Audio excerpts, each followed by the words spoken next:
Good evening, everybody. Good evening, everyone, and welcome to our online Comlink meeting for the month of June. I'll start off by sneaking a good word in, and that when we come back from our break in July, we're going to be live and in-person meeting in August. Look very much forward to it. I get that out of the way. I'd like to start off with the Pledge of Allegiance, as we always do. So would you kindly join me by following me? I pledge allegiance to the flag of the the United States of America and for the republic for which it stands, one nation, under God, indivisible, indivisible, with liberty and justice for all. Thank you. I'd like to also introduce our board. We have George Collins, one of our members, Irma Marcia, one of our members, Terry McCall. Also, Peter Katz is online, who's our president. Evangeline Goransky, it's our secretary. Leon Jacobs is one of our members, and myself, Carl Benninger, I'm vice president this year of Comlink on it. We're very fortunate tonight for a couple of reasons. One, COVID's almost behind us. We can't slip. We need to keep going with some of our requirements, but people are talking about opening. And we're very fortunate. The second thing we're fortunate with is having our city manager, Ms. Kristine Ridge, with us to talk about how the city is going to be opening up. And hopefully she'll talk a little bit about all that was accomplished during this time, because they have done a lot. So with that, Kristine.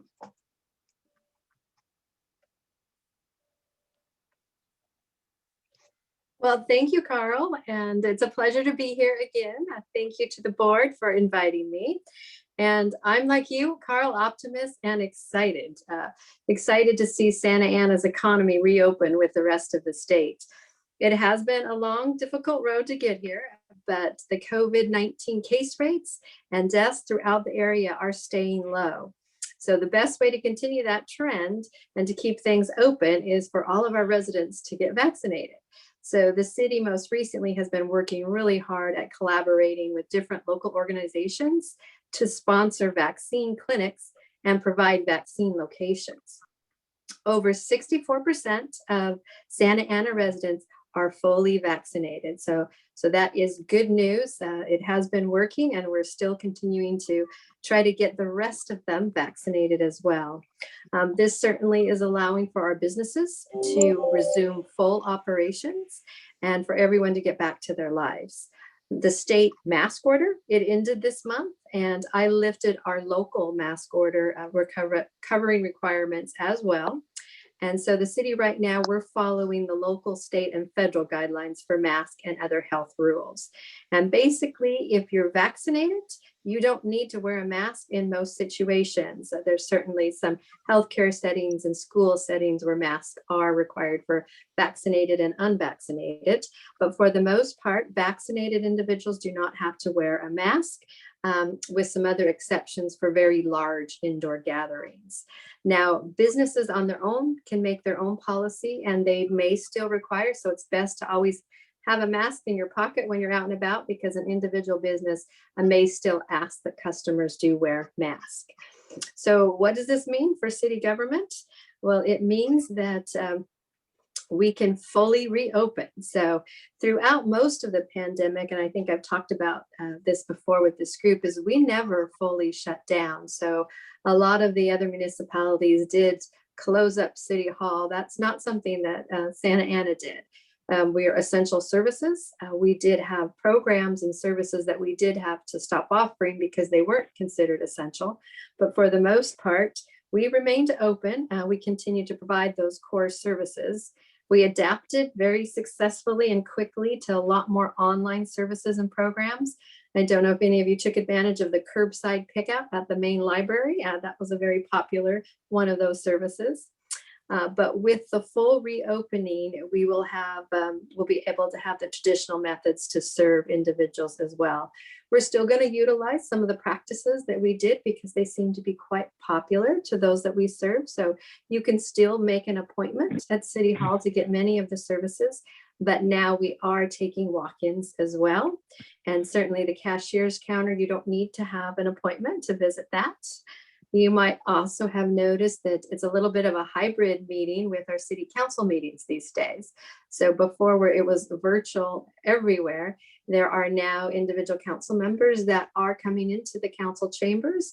And for the last 2 meetings, we have also had public speakers in person. So we have allowed that, and we've still retained the call in and also Zoom comments. So a lot of easy ways for the public to interact with city government and let their voices be heard on the deliberations.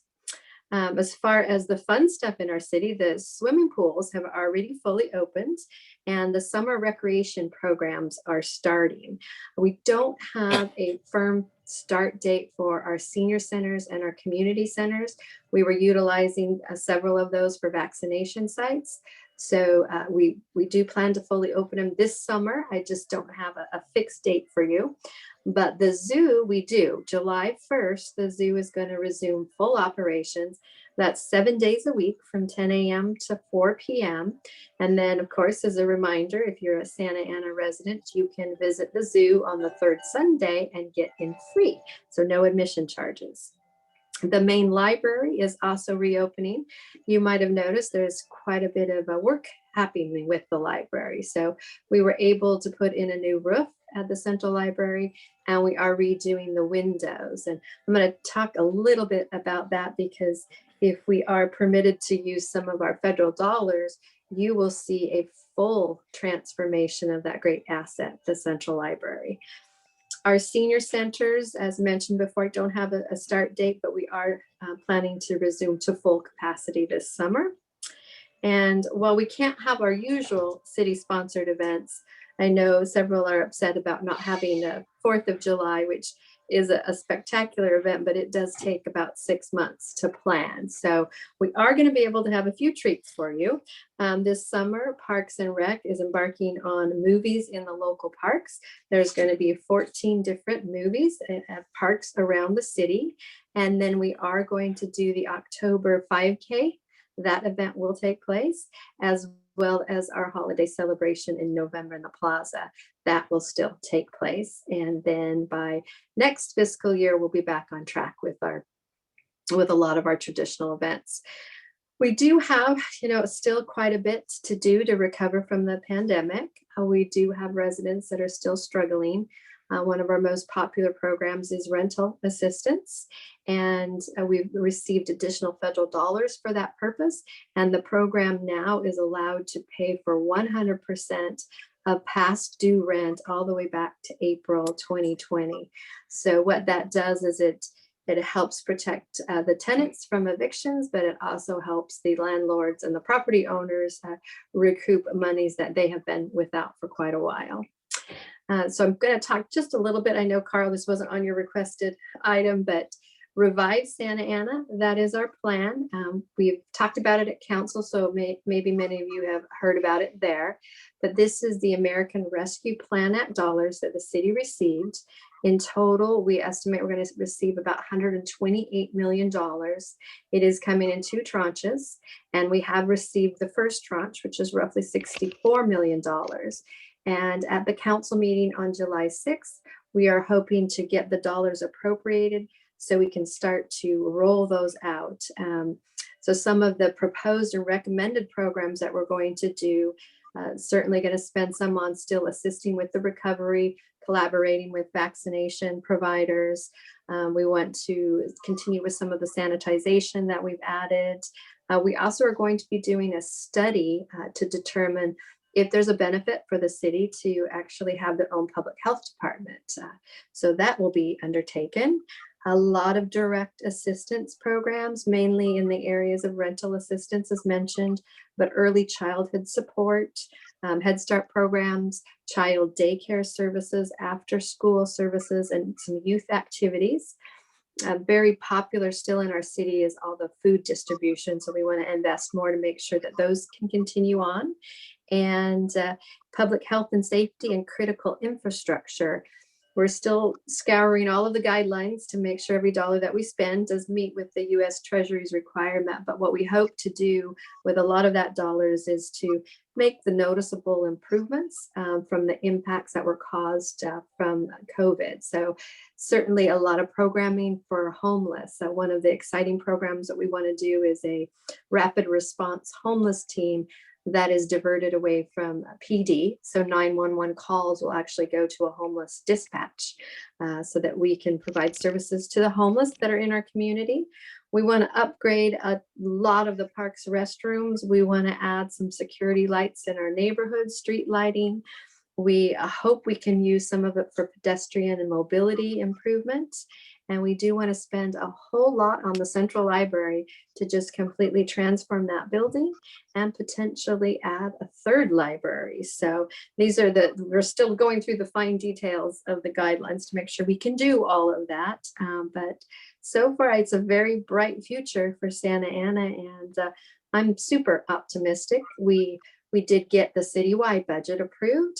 So that was unanimously approved just a couple of weeks ago, and with all of our services funded. And so that was one big hurdle. We do have, and I believe you've had the finance director discuss this with you before. We still have a slight structural deficit, which means that our ongoing revenues aren't sufficient to cover the ongoing expenses. But we have reserves above and beyond what our reserve policy is, the restricted ones, that are going to bridge the gap. And we have been working on a lot of different plans in the background to correct that deficit. So I'm super excited and very optimistic about the future of Santa Ana. And so thank you for having me here. I don't know how much time you've allotted, but I certainly can answer any questions of things that I maybe didn't cover in depth that you were interested in. We have one question from Alberta Christie. Can we hear what Alberta? Go ahead, Alberta. Hi, everybody. Hi, Kristine. Hello. Well, congratulations for making it. We're recovering it, right? I want to go back in time, and I see Desi's there, and you remember this, Desi. And Margarita, I think you were not here at that time. When we were designated as the federal and state empowerment zone, what the city did as far as looking at the fund, the revenue that was going to be produced through this designation, we had a monopoly board. The city put together a monopoly board and went out, and they had different projects that were structured that could be applied. And they went out, divide the city into quadrants, and presented it to the community to come in and put, with the different projects on this monopoly board. Then they put the money, like Monopoly, on those particular projects. They got the community involved. Right, Desi? Remember that? Monopoly? Yes, I do. That was a few years back. I do. Yes. Right. 20 years back? Correct. On time, okay? Yeah. And they went there and they got the community involved since, they wanted the community input, to bring these suggestions to the city council. And as they, community, they marked the ones that were heavily favored or what was like priority 1, 2, 3, 4, and so on. And they presented it to the city council and they voted on it because of the fact that it was a community input. With this American Recovery Funds, could you do something like that? As far as, a fun way to get the community involved so exactly, hey, we had everybody, we divided the city into 4 quadrants and we went north, south, east, west, and this is what the community is saying that they want, to utilize these funds under the Pacific guidelines. So I'm just throwing that back as, this is what we did then. It was fun. Everybody participated. And when it was approved as to the allotment of these funds, everybody was happy. I'm just throwing that out because I'm an old timer. Right, Evangeline? Right, you, Carl, and everything else. Let's let Kristine answer that one. Go ahead. Oh, thank you, Alberta. I love the concept of monopoly and piling the money because it does make the connection. The funding has to be there for the project to happen. We could do something similar to that, particularly with the second tranche, because those dollars are at least a year out. So we have a lot of time. For this current tranche, we did do town halls, and the mayor visited a lot of the neighborhood associations. We had surveys, we had paper surveys, we had online surveys. And so we did get quite a bit of community input. In addition to that, we have had individuals speaking at some in person at the more recent ones on their wish list of items. But we could certainly do that with the second tranche to get further feedback. It is, as you know, it's hard to get engagement from the community. So I really like the idea that you have, as it would, I mean, it's interactive and it would be fun. Very good. One question that I have, Kristine, then we won't, we'll let you go because you're tight in time. But LA County today has announced that their numbers are going up again. I didn't get a handle on how much, just I heard the director talk. Anything that we need to be worried about or concerned? So we've been watching them very closely, and there has been even a slight increase in Orange County as well, but it's like 0.0 something. So it is something that we should probably be concerned about should they go up in larger percentages. I know that's something that the governor is going to be watching very closely. And I know that there is a fear among some individuals that as everybody fully opens and everybody's back out and about, and if there are the different variants, could we go right back to a lockdown situation? So I'm hopeful that everybody will be smart and that will not happen, because it would be really devastating to a lot of our businesses if we ever had to retract in that manner. So the message is, if you're not vaccinated, go get vaccinated. Yes, that's my line. Okay. Carl, I have a question for Christina. Go ahead, Peter. Hello? Yes. Christina, I have two questions. One, I want to thank you so much for the city newsletter that you put out. The last year has been so informative about what's going on in the city, and I don't think you get enough appreciation for that newsletter and all the information you put out to the community.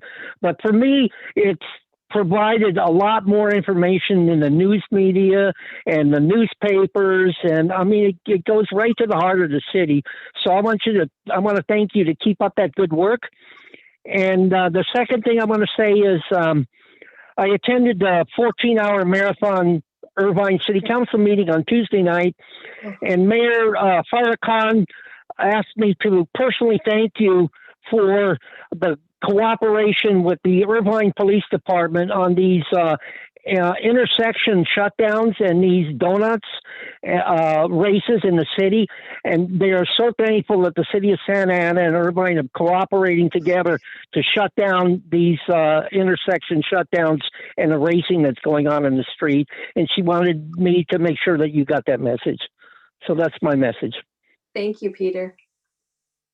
Okay. With that, Kristine, thank you for your time and thank you for what you do for the city. And I know you are a very busy person. You have another meeting to go to. So we appreciate you. Well, thank all of you for everything that you do for our community, and to have a good evening. Thank you. We're also very fortunate tonight to have the Executive Director of Planning, Ming Tai, and he's very excited about a new hiring in his department. So Ming, you want to tell us about it? Thank you, Carl. And that was a great opening. I feel so honored. Thank you for inviting me and my staff to be here and joining you tonight. It's so good to see everyone face to face, even though it's all online and through Zoom. But some of the faces I haven't seen for over a year, so I'm very glad that you are doing well. One of the things that we experienced throughout the pandemic as Kristine mentioned, is that we never closed down City Hall one day because we continue to provide essential services. And we did all of that in spite of the fact that we had a large number of attrition and staff retiring due to COVID and the concern about their health. So while we continue to provide service, we lost quite a number of staff in some in key positions.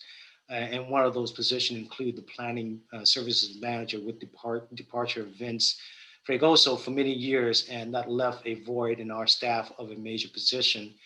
After a long search and looking at different qualified applicants, we had a large pool of very qualified applicants, and we wanted to look for someone that can potentially, be a part and work really well with the community, has a large back of experience in terms of working with the community, outreaching the community.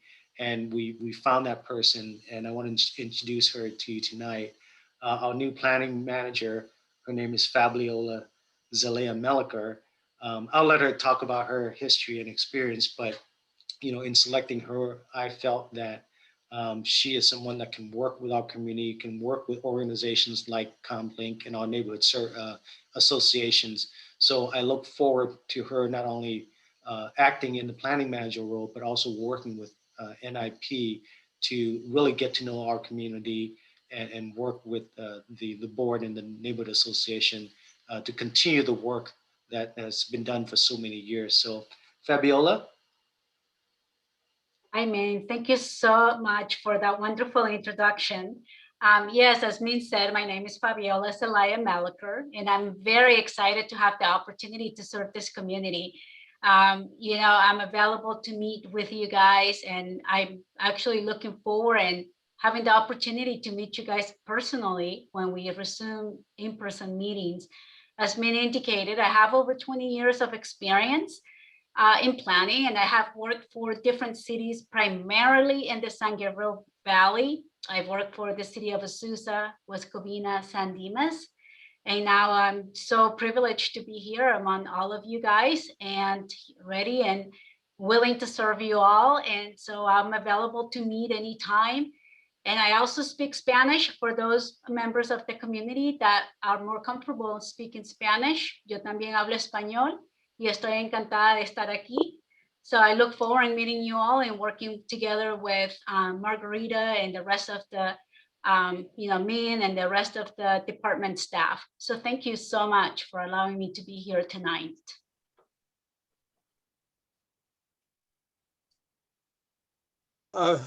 Fabiola, one of the things I have heard, and I can say my own experience was not this bad.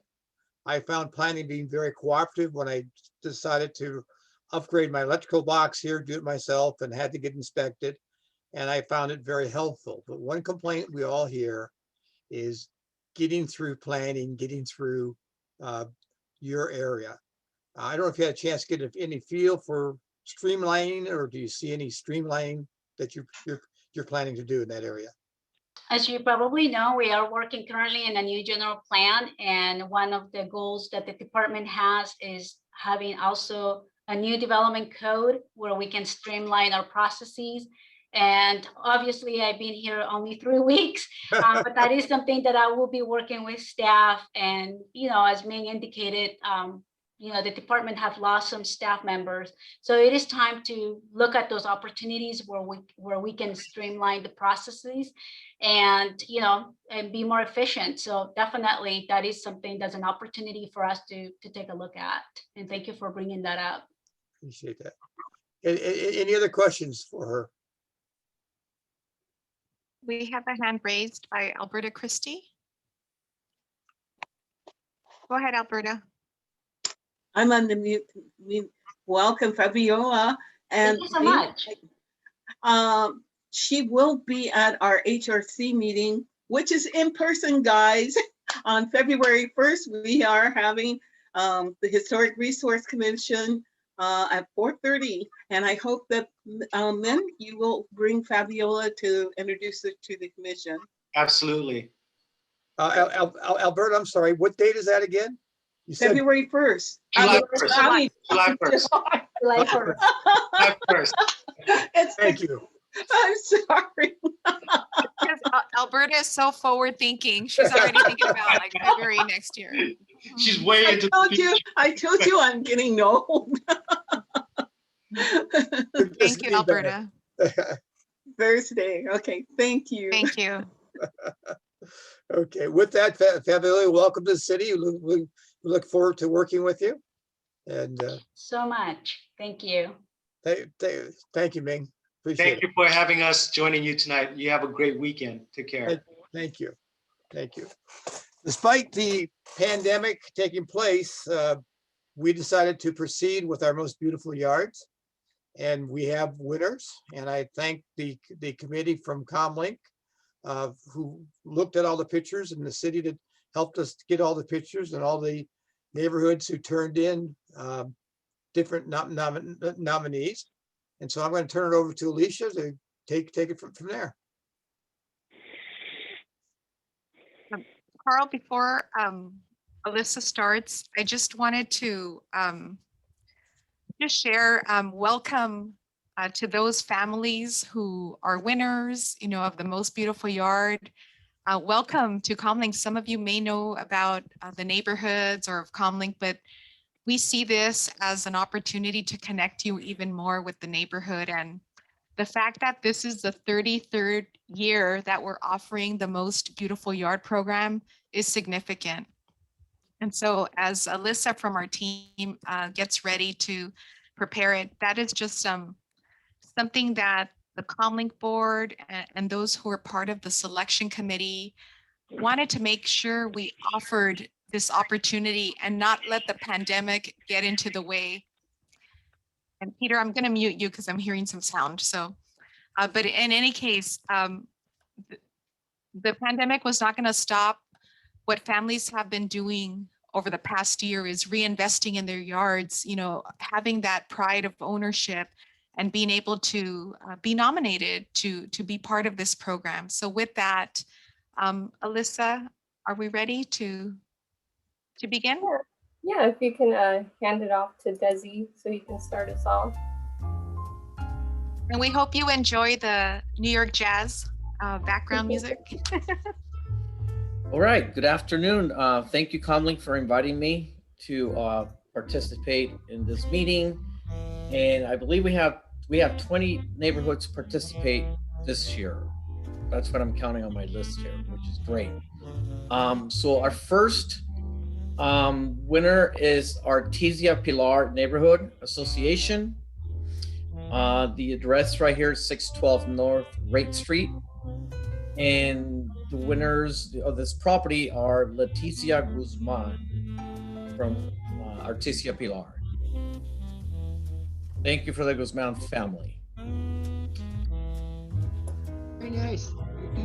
Our next winner is our neighborhood Floral Park, vintage Floral Park, 2201 Heliotrope Drive.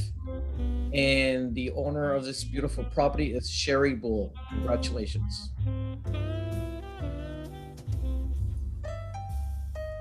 And then we move to Henninger Park, another vintage neighborhood of the city. The address is 307 South Broadway. Carmen Blas is the proud owner of this beautiful home at 307 South Broadway. Congratulations, Mrs. Blas. And then we moved on to Meredith Park at 2209 North Mantle Street. One of our, I can say, newer neighborhoods in the city. Back in from the 70s, I believe this neighborhood was built. That's the gorgeous. Bartlett family, it's the proud owner of this home at 2209 North Mantle Lane in Meredith Park. Amazing what people can do, isn't it, with their yards? Incredible, incredible. And then we move on to Morrison Park. Address is 2822 North Olive Lane. In another beautiful neighborhood, the proud owner of this great home is Marcia Pina. Congratulations, Miss Pina.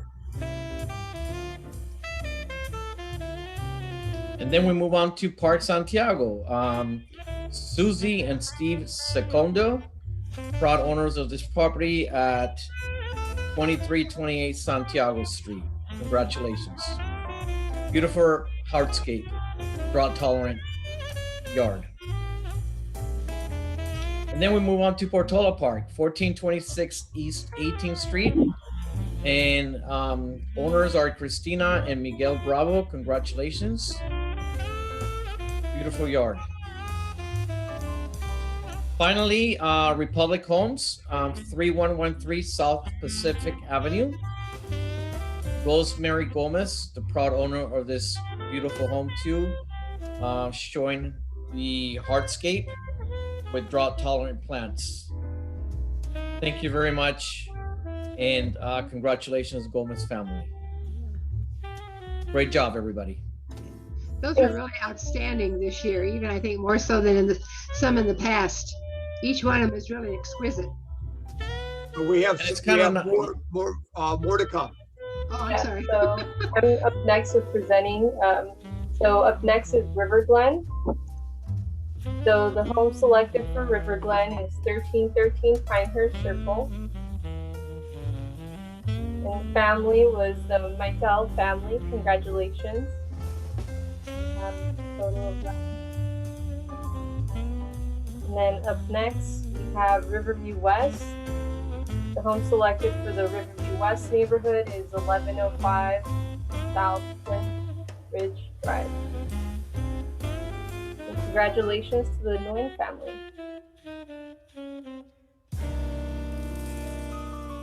And up next, Saddleback View neighborhood.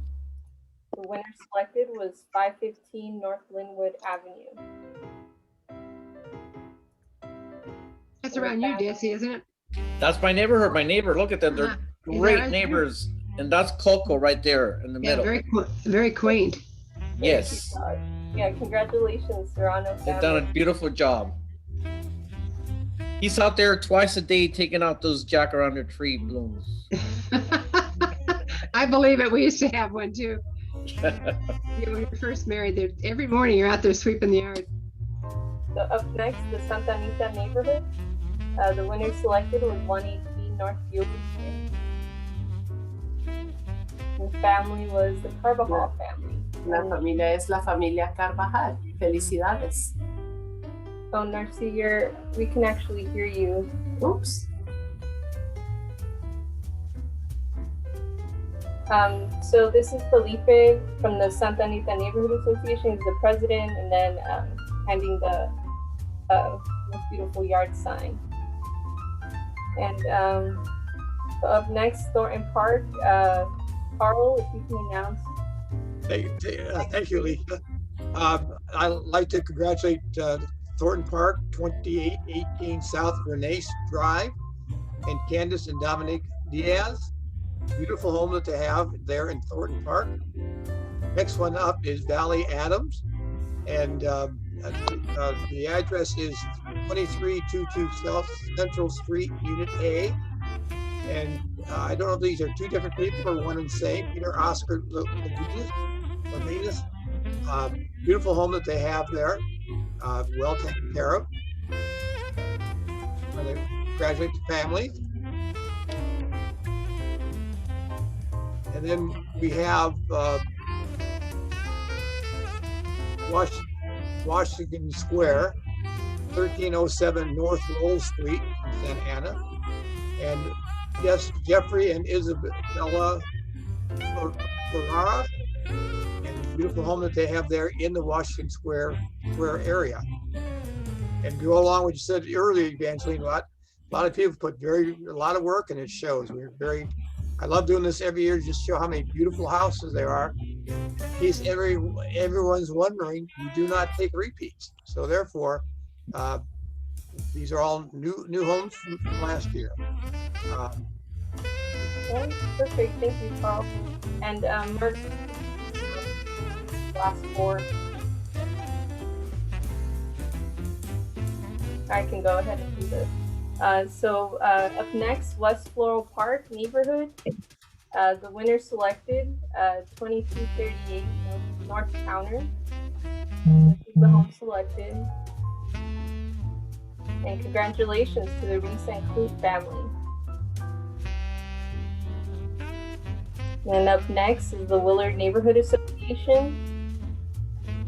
So the winner selected for the Willard Neighborhood Association was 809 West Washington Avenue. Congratulations to the Chavez family. Up next, the Wilshire Square Neighborhood Association, Evangelist Neighborhood. So the home selected was 1117 South Martin Street.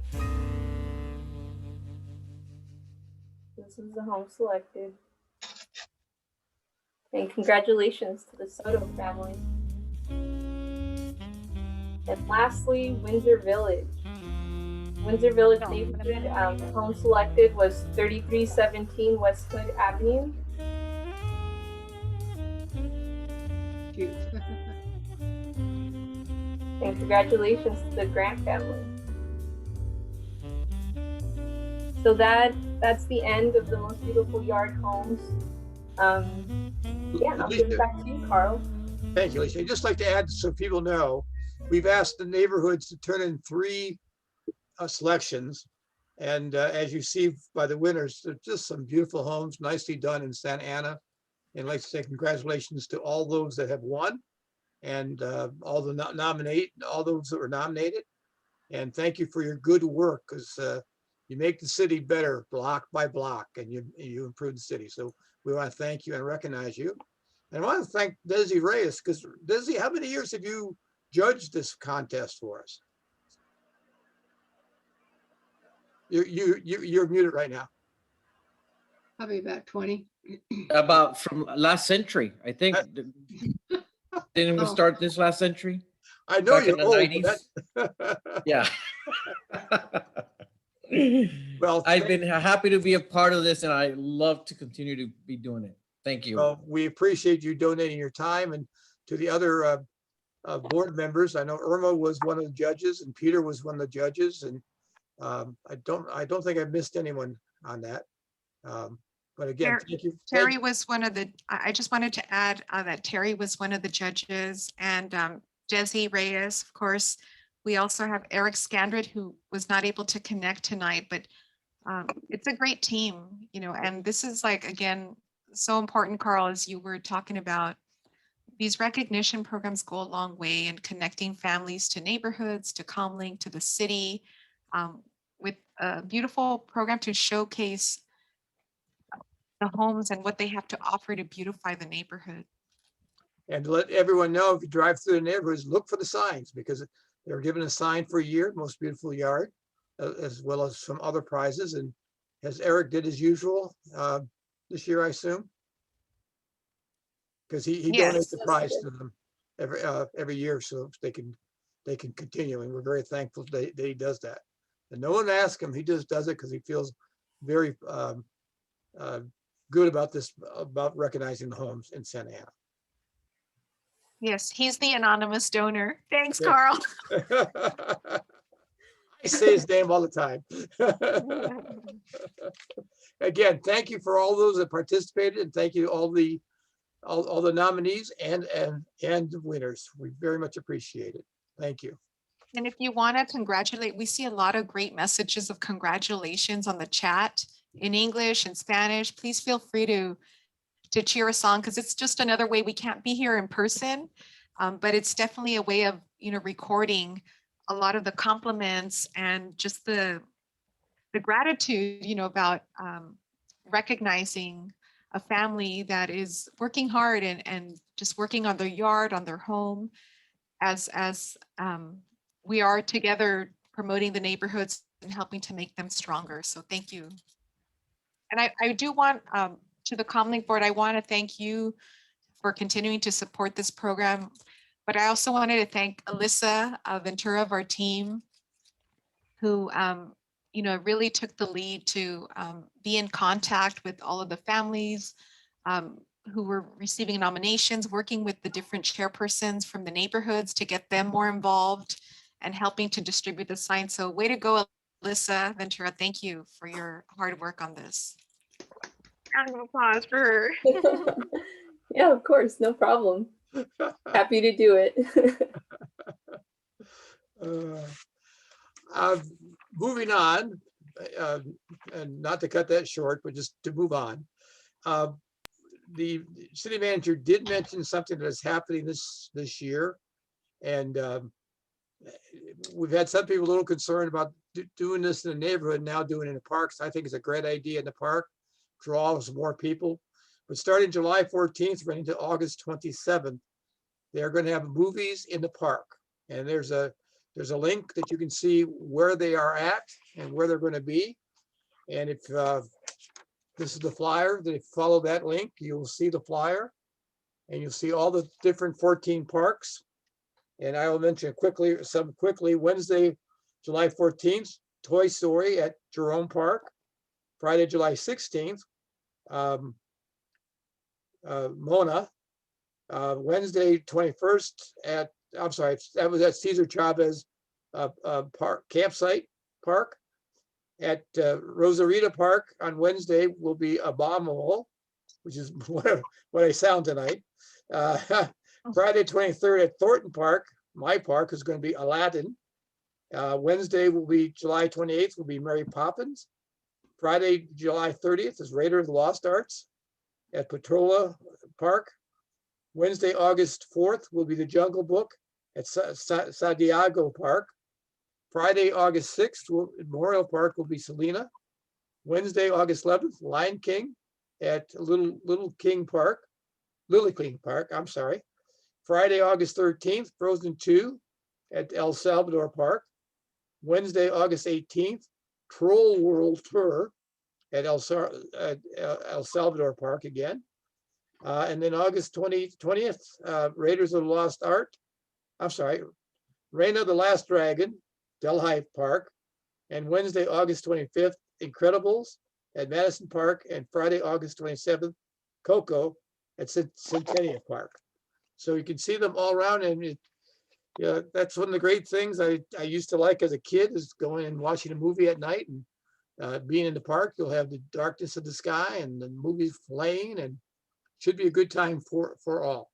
So please go to the link. Margarita, have we put that link up for them?